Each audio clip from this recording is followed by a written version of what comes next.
Coucou les loulous, aujourd'hui je viens vous présenter un bouquin, La liberté vous libérera, du docteur Norma Milanovic et du docteur Shirley McKeown. Donc en fait, il est surtout connu sous le titre The Light Shall Set You Free. Et c'est un bouquin que j'ai mis très très longtemps à lire. Je l'ai terminé il y a quelques jours. Je vais le relire une deuxième fois, je pense que je vais même le relire une troisième fois. Parce qu'il fait partie de ces bouquins vraiment incroyables, dans lesquels vous avez des enseignements qui vous touchent, qui vous parlent, et des enseignements à la fois, je dirais qu'on ne comprend pas peut-être tout de suite, suivant le niveau en fait où on est, je m'explique. Il me fait beaucoup penser au livre La vie des maîtres. Et ce livre-là, c'est pas fait exprès, hein, mais à peu près tous les 10 ans ou un peu moins, je le relis. Et quand je le relis, j'y trouve des choses incroyables que je n'y avais pas trouvées avant. Et à chaque fois, je sais que c'est parce que, bah voilà, avec toutes ces années d'expérience, d'expérimentation entre deux, bah évidemment, j'ai grandi. Mon intériorité a grandi, ma lumière a grandi, et donc du coup, il y a des choses que je suis en capacité, à certains moments, de comprendre, et à d'autres moments, un petit peu moins. Et il m'a fait beaucoup penser à ce livre-là, en fait, dans son contenu. Mais il m'a fait aussi beaucoup penser aux lettres du Christ, parce que, et au temps des justes de Virginie l'Ascension, puisque il y a des messages très très forts qui sont reliés, voilà, qui sont reliés. Comment dire, parce que je ne veux pas les relier à la religion, ils ne sont pas du tout reliés à ce que la religion a fait, hein, de Marie, du Christ et autres, mais voilà, ça va vous parler d'anges, va vous parler d'archanges, ça va vous parler de maîtres ascensionnés, puisque ce sont des maîtres ascensionnés qui sont passés par ces deux personnes, voilà, qui ont écrit le bouquin, et ces personnes-là, elles ont canalisé donc en fait tout le livre, et des messages très particuliers, hein, d'ailleurs, à certains moments du bouquin, c'est écrit maintenant nous laissons la parole à El Moria et autres. Donc en tout cas, de toute façon l'énergie du livre déjà en lui-même, il est mais tout simplement incroyable. Et quand vous le lisez, voilà, c'est vraiment au compte-gouttes. Et pourtant vous savez que je dévore les livres, mais là j'étais dans l'incapacité en fait de le lire rapidement. Et c'est tant mieux parce que j'ai vraiment pu le déguster. Je sais pas si on peut le dire pour un bouquin, mais donc je vais vous parler un petit peu du contenu. Donc ça aborde énormément de choses et à la fois ça aborde des thèmes très particuliers. Le livre il est vraiment bien structuré. Alors moi ce qui m'a interpellée au début par exemple c'est donc il y a des maîtres ascensionnés, hein, il y en a 4 je crois en particulier qui sont typiquement canalisés là-dedans.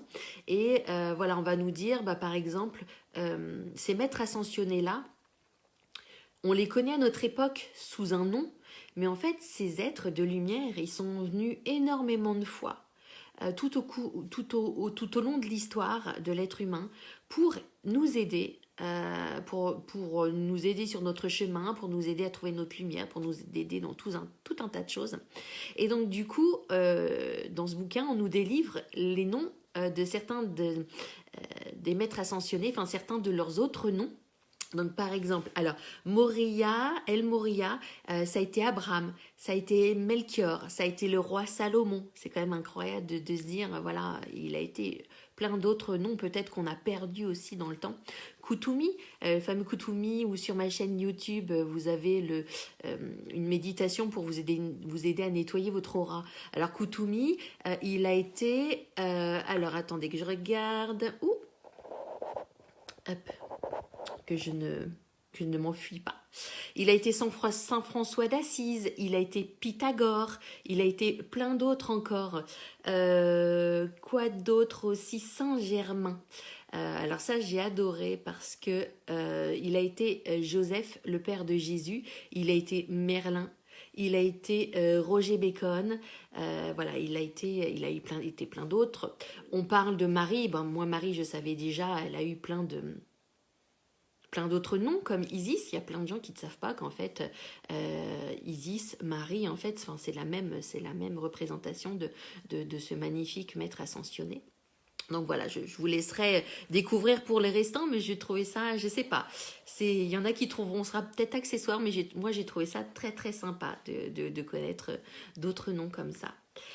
Alors, la partie, moi, qui m'a que j'ai le plus adoré dans ce bouquin-là, c'est qu'en fait, ils vont décrire les 12 lois universelles. Donc, je savais qu'il y avait des lois universelles, mais je ne savais pas que, par exemple, il y en avait 12.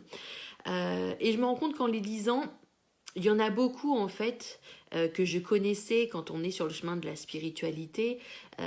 En fait, on les découvre, soit par des bouquins ou autres, ou par soi-même, en travaillant, on les découvre, sans savoir vraiment que ce sont des lois universelles. Et donc, là, elles sont vraiment bien expliquées. Et donc, il y a des fois... on se dit ah mais je comprends pourquoi moi ça fonctionnait pas bien quand je l'utilisais ou quand j'essayais parce que là vraiment ça explique comment ça fonctionne, comment chaque loi fonctionne, comment les utiliser et tout. Alors vous vous direz peut-être les lois universelles c'est quoi? Donc ce sont des principes fondamentaux qui régissent le fonctionnement de la Terre et des mondes célestes. Voilà globalement la définition de ça.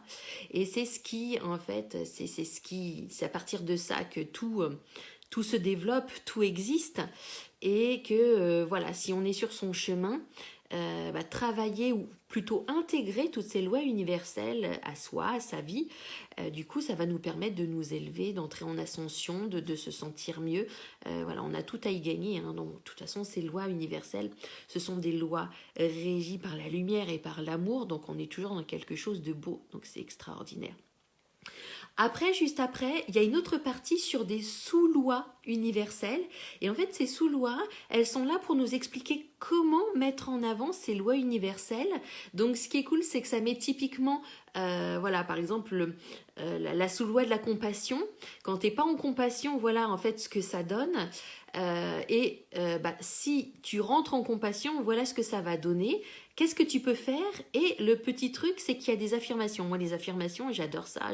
J'en travaille depuis... je travaille avec des affirmations depuis très, très, très longtemps. Alors, pas forcément tous les jours, mais j'ai des périodes comme ça et moi, je trouve que ça fonctionne super bien. Et c'est simple, en fait, je trouve, les affirmations. Ça rentre bien, c'est simple, on peut les apprendre facilement et c'est cool. Donc voilà, il y a vraiment beaucoup d'outils de travail dans ce bouquin qui est assez incroyable. Vous avez une section sur la méditation, sur les prières, une autre section avec d'autres affirmations qui vont vous rentrer, plus générales, qui vont vous aider à rentrer peut-être plus en spiritualité, dans quelque chose de différent, de vous relier peut-être plus au Christ ou au maître ascensionné, vous verrez, je ne veux pas trop... Et il y a la petite cerise sur le gâteau, il y a tout un chapitre sur l'abondance.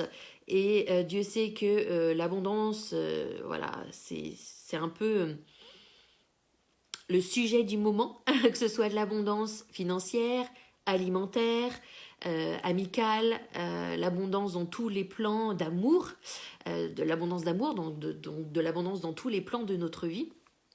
Et je trouve que c'est très très bien expliqué.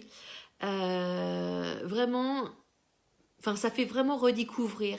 Je vous dis, même si ça fait longtemps que vous êtes sur le chemin, ça fait vraiment vraiment redécouvrir des principes que vous connaissez depuis longtemps, que vous avez peut-être essayé de mettre en route, ou peut-être pas parce que vous trouviez ça peut-être un peu difficile ou autre, mais franchement ça vaut le coup.